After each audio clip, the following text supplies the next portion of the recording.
আমি আমার দোকানে একজন ব্লক করবি ডাই কাটা, হ্যাঁ পয়সা কামাই। হ্যাঁ তুই এরকম তুই ট্যাঙ্ক কিনে নিবি, স্ট্যান্ড মারবি যে পুরো আধা ক্যামেরা রাখবি দিয়ে ইউটিউবে আপলোড করবি, ভালো ইয়ে হয়ে যাবে দুদিনে।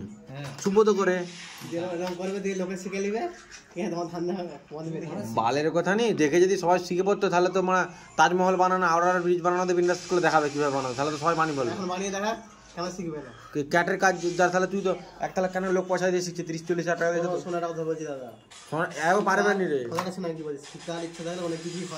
তাহলে শর্টের কাজ শিখতে হবে কেন বলছি, তাহলে শর্টের কাজ শিখে তাহলে অতদিন করে 2 বছর বেকার খাটে কেন, 1 বছর করে ফোনে দেখে দেখে শিখে বলবে কিভাবে তার মানছে ঠিক না। শর্টের কাজে তো অর্ধেকটা টাইম ওদেরকে নিচেই তো পাঠাতে, ভিডিও এই ডাই আনতে যায়, হাতে আনতে যায়, সাথে আনতে যায়, জল ভরে এনতে, তবু তো একটু নলেজের দরকার বসায় ওদিকে, যতটা নলেজের একটু দরকার আছে। হাতে দেখার ফোনে দেখাচ্ছে ওটা সামনে দেখা।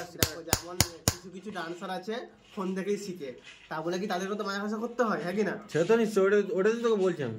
কিন্তু যখন আছে মানে তোমার দুদিকটা করতে হচ্ছে, দুদিন ফোন দেখে দাদা ফোন দেখে যখন 80% শিখে যাবে তখন তো তার আগ্রহ অটোমেটিক চলে আসবে, হ্যাঁ কি না? দেখি তাহলে আমি শিখে নিই গাড়িটা, তখন 6 মাস ট্রেনিং নিবে, তখন শিখে যাবে। আমি দেখিয়ে দিয়েছি।